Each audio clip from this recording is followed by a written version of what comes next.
Greetings! Antifa Super Soldier number 4763 here. I've recently been informed by the Central Antifa Intelligence Committee that there's been liberal propaganda floating around about us online, and whoa, we can't have that now, can we?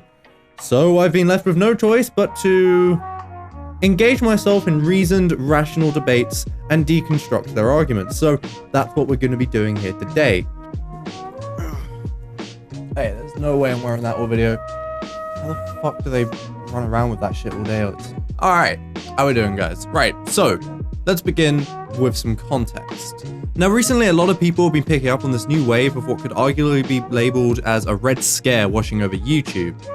The political focus of the internet has shifted mainly from skeptics versus progressives over the last year to centrists versus Antifa, and as such, the slow development of the general debate of capitalism versus communism is becoming more mainstream as well. Now, when we say red scare, it implies making out the far left to be some kind of mortal enemy of everything that's good and virtuous, ready to destroy our way of living in any given moment.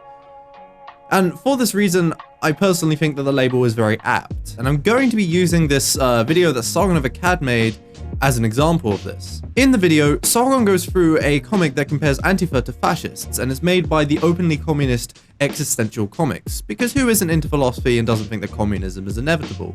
Now, I'm going to do something now that I'm almost certainly going to have to do later on in the video anyway, and that's give my definition of what fascism is. Now, unfortunately, fascism can't really be summed up in one sentence like a lot of other ideologies can. There's a lot of nuance that goes into it, but I'll do my best not to bore the entire audience this early into the video. When we look at history, we can see a general trend that most instances of fascism actually coming to power follow. And this usually happens during times of deep crisis in society brought about by the mechanisms of capitalism. Most notably would be market crashes. Fascism is a form of populism, which is often where a lot of these similarities get drawn between fascism and the far left. But something being populist doesn't really tell you about what it specifically is. All it really tells you is its methods of organizations and that it's anti-establishment. As for what fascism actually is as a society, the aspects generally include nationalist superiority coupled with racial superiority, extreme social traditionalism, imperialism, totalitarianism, and then in relation to economics, the existence of wage labor and commodity production, and the means of production being held in a combination of both private and state hands. There is another dimension to fascism that makes it especially unique from any other ideology, and that's how it tends to follow failed worker movements and is often kind of like a last-ditch effort to preserve private property rights. But talking about this could honestly be its own whole other video, so we're not going to go into that now.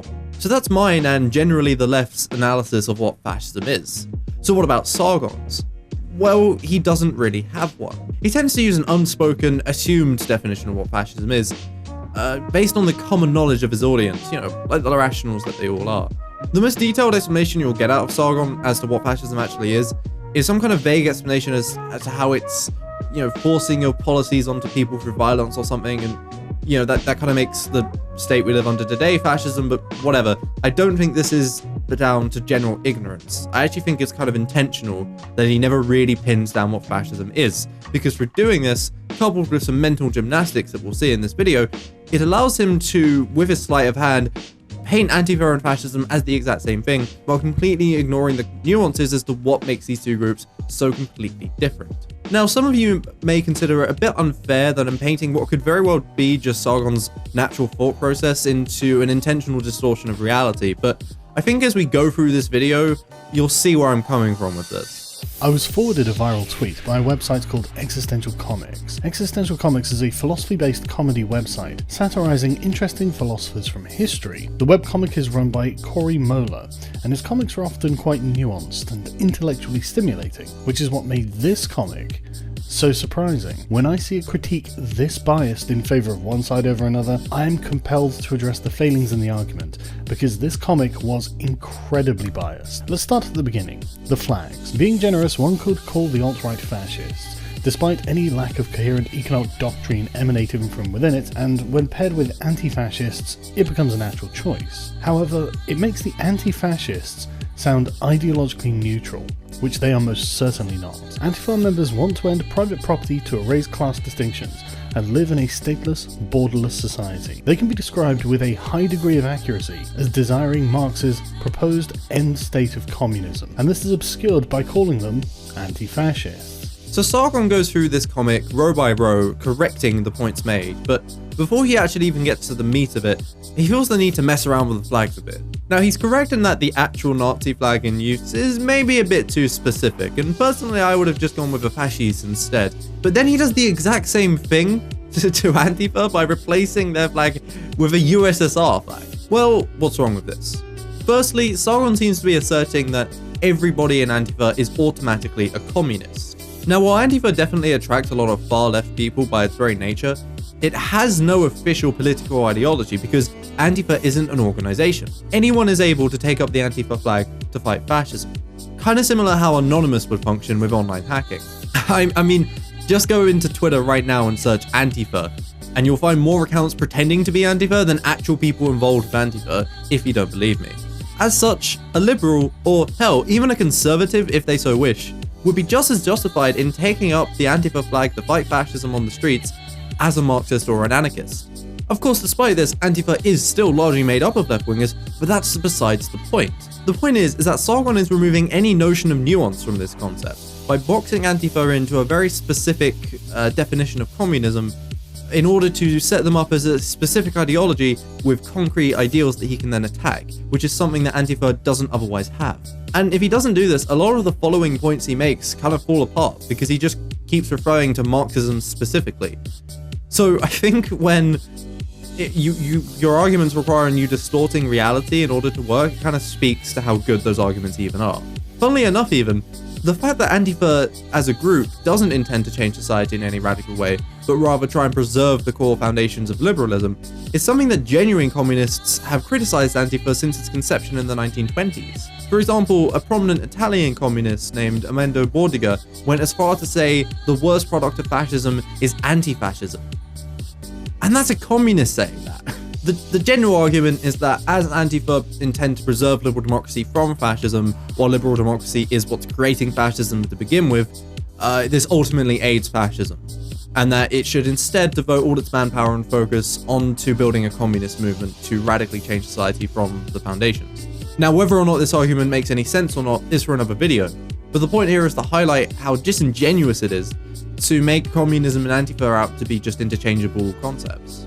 One more thing that kind of got me, Sargon says that the name Antifa is actually used to mask the fact that they're secretly communists, implying that they're the same as fascists here in that they do this with the label alt-right. But the difference here is that if you go up to a fascist and ask if they're a fascist or not, they'll deny it and call you a liberal cuck at the same time. But if you go up to a communist, they'll openly admit that they're communist because they know that their ideology isn't something they need to intentionally mask like fascism does with theirs.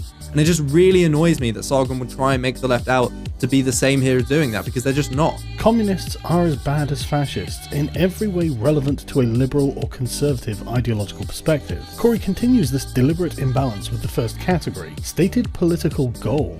The alt-right do indeed wants to establish a white ethno-state, and Antifa do indeed not want to do that, but that's not one of their political goals. Antifa want a revolutionary dictatorship of the proletariat to overthrow bourgeois society, seize control of the government and usher in their version of the communist utopia, regardless of the cost. Now, his next point about how Antifa want to establish a revolutionary dictatorship of the proletariat kind of falls apart here. Because even though a lot of individuals in Antifa may seek to do this, Antifa as a group itself does not. And I'll even add, if that Antifa had everything go their way and they dominated the streets or whatever, a revolution isn't what you'd be looking at. If everybody in Antifa was dead set on overthrowing capitalism, everyone would just go and join leftist organizations, try and create a vanguard party, win elections with the ultimate goal of starting a revolution. And Antifa would be redundant. But Antifa still exists. So clearly, revolution isn't at the forefront of everybody's minds here, rather just fighting fascism alone. Still though, even when he does warp reality to fit his arguments, he can't even argue very well. He shows this ridiculous picture of a fascist shooting someone and a communist shooting someone with the text, "Spot the fucking difference."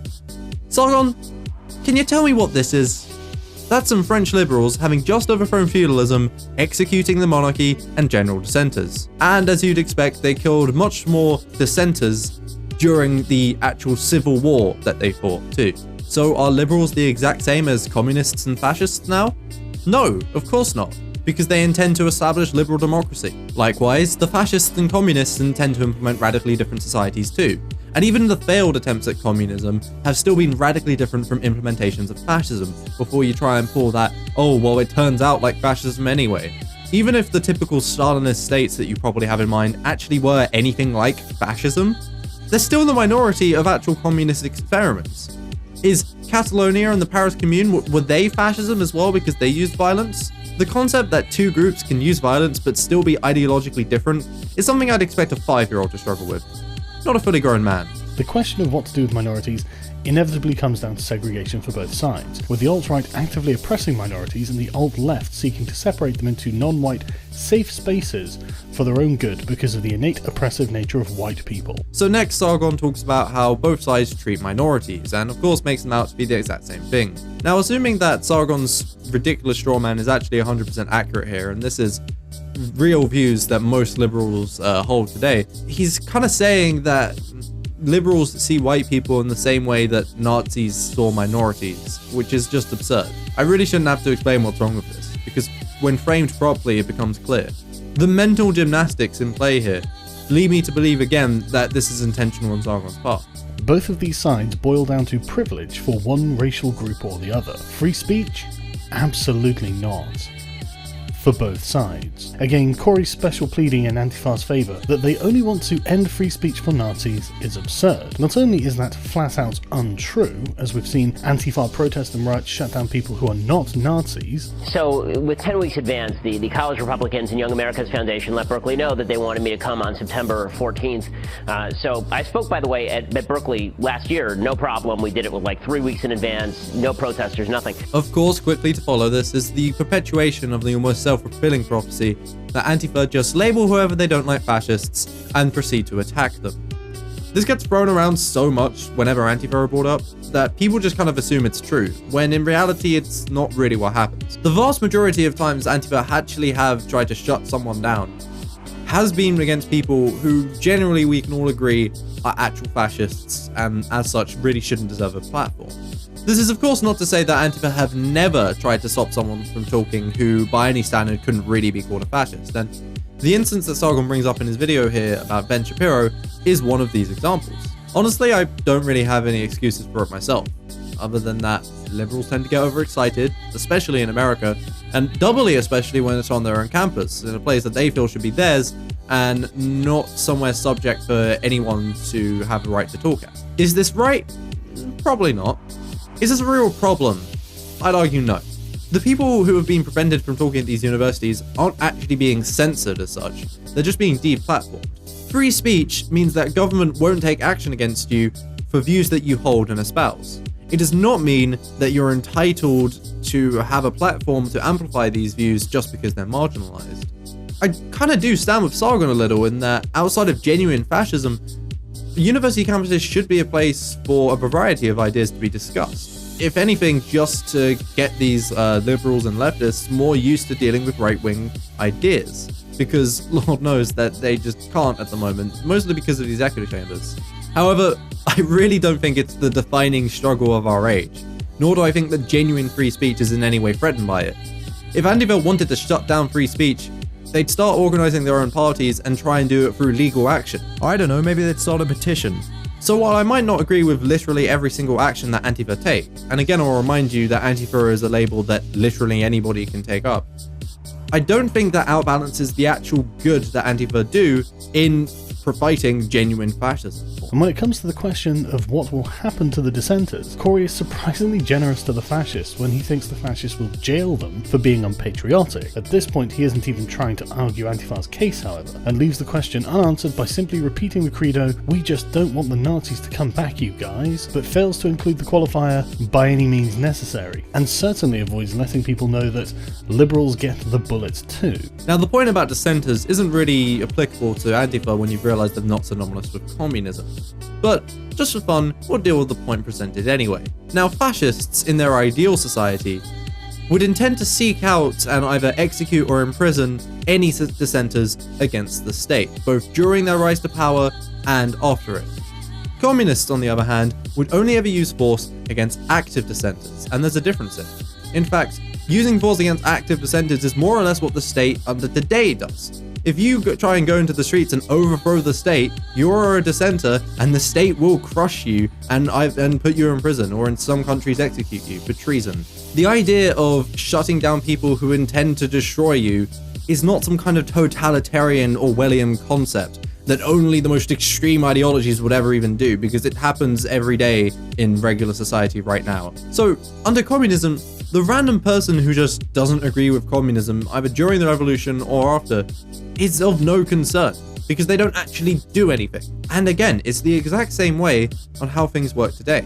When this person actually then goes out into the streets and either tries to fight back against communist movements as they're happening to try and rise to power, obviously it's common sense to maybe not let them do that, because you're trying to implement communism here. So again, I kind of have to pose, does this make liberals fascist as well? Because we live in a liberal democracy, and it's this logic that communists would use, that liberal democracy uses. Of course it doesn't, but Sargon is just trying desperately to paint fascism and communism as the exact same thing, again, just to scare his audience. When it comes to the Jewish question, he accurately notes that the Nazis won't tolerate Jews, but fails to observe that the Jews disproportionately make up the capitalist owner class that Antifa are looking to execute. In my country there is problem, and that problem is the Jew. Now this next part is just ridiculous, honestly. He's not only calling Antifa and the whole left anti-Semitic, but then saying that they're as anti-Semitic as the literal Nazis, in an attempt as pathetic as it is disgusting, honestly. The way he does it is without any real substance. He puts a Marx quote in front of a picture of Jeremy Corbyn, and then has someone playing an anti-Semitic song with Corbyn's face pasted onto the guy. I really...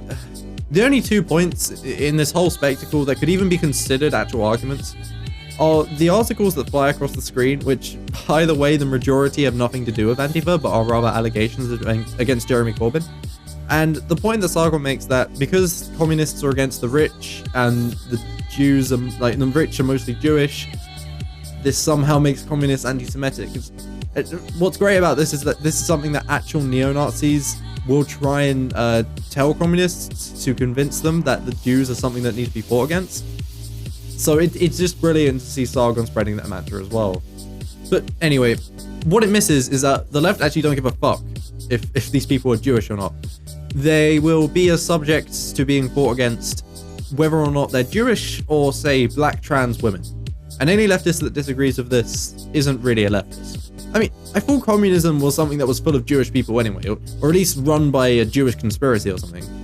At what point does it actually end up trying to kill all the Jews instead? I'm confused here. As for the articles, every single one, even the 2 unrelated to Jeremy Corbyn, accuse anti-Semitism based on criticisms of Israel.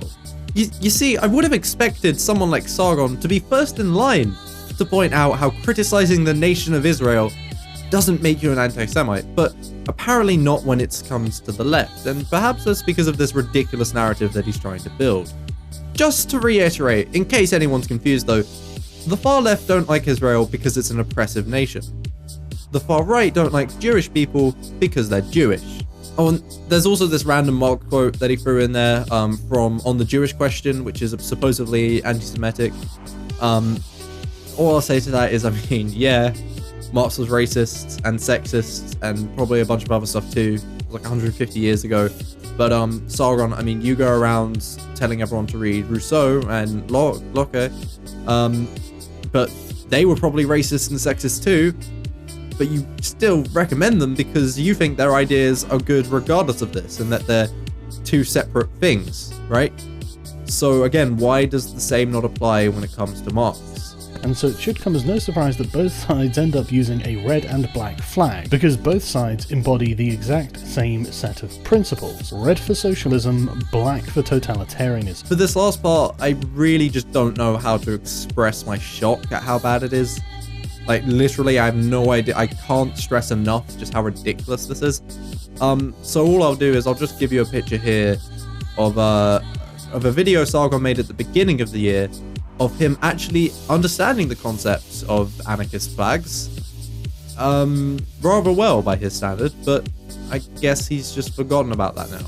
If you don't think that by now, Sargon is trying to mislead people and distort facts, you're either an idiot, or you're, as Sargon might say, an ideologue. Now, while this is pretty much the whole video, there is one thing at the very end that we can draw on just to add a little bit more on how dishonest Sargon is. He includes at the very end a list of all deaths that have happened under fascist and communist governments.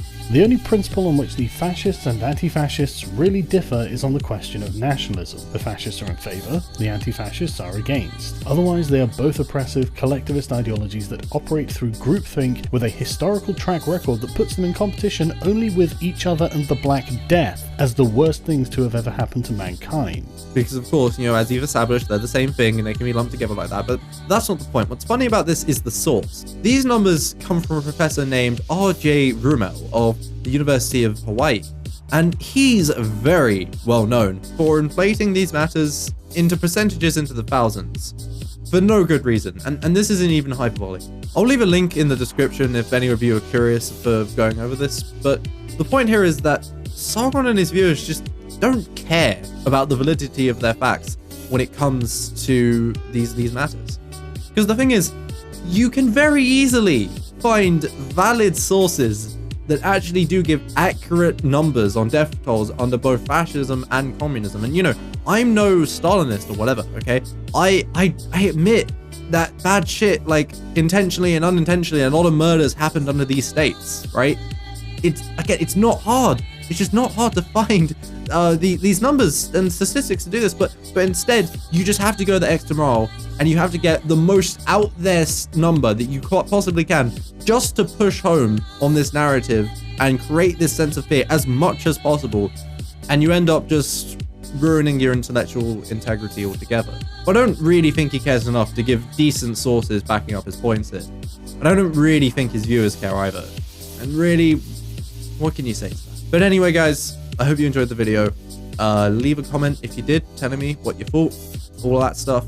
Give a like, leave a like or dislike if you didn't like it, but likes do help loads to do that. I'd say check me out on Twitter, but Twitter's been banned now, so I guess I can join Sargon on that one. But yeah, no, I hope you guys enjoyed the video. I really enjoyed making this one, and yeah, I'll catch you guys next time.